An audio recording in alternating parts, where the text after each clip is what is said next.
എല്ലാവർക്കും നമസ്കാരം.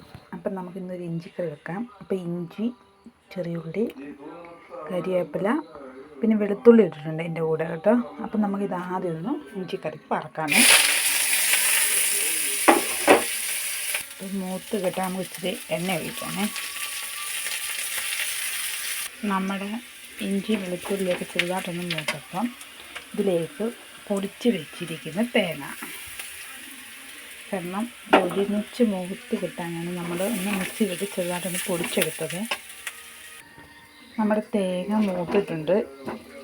ഇതിലേക്ക് നമുക്ക് മുളക് പൊടി, മല്ലിപ്പൊടി, മഞ്ഞൾപ്പൊടി, മുളക് പൊടി കുറച്ചിട്ടാൽ മതി, കാരണം എരി ഇഞ്ചിക്കുണ്ട്, അതുകൊണ്ട് ഒരുപാട് വേണ്ട.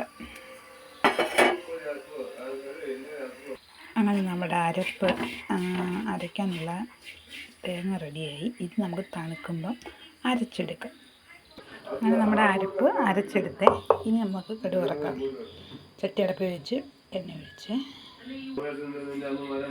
കടുക്, വറ്റൽമുളക്, കരിവേപ്പില, ഇതിലേക്ക് നമ്മൾ അരച്ച് വെച്ചിരിക്കുന്ന നമ്മുടെ അരപ്പിലേക്ക് ചേർക്കുക.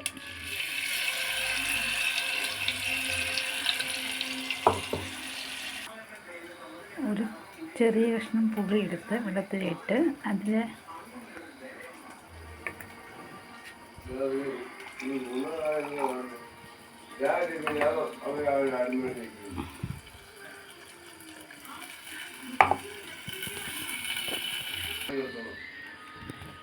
ആവശ്യത്തിന് ഉപ്പ്, എന്നിട്ട് നമുക്കിത് എണ്ണ തെളിയണേ. അങ്ങനെ നമ്മുടെ കറിയുടെ എണ്ണയൊക്കെ തെളിഞ്ഞ് ഇനി ഇരുന്നൊരു കുറുകെ. അപ്പം നമ്മുടെ ഇഞ്ചിക്കറി റെഡിയായി.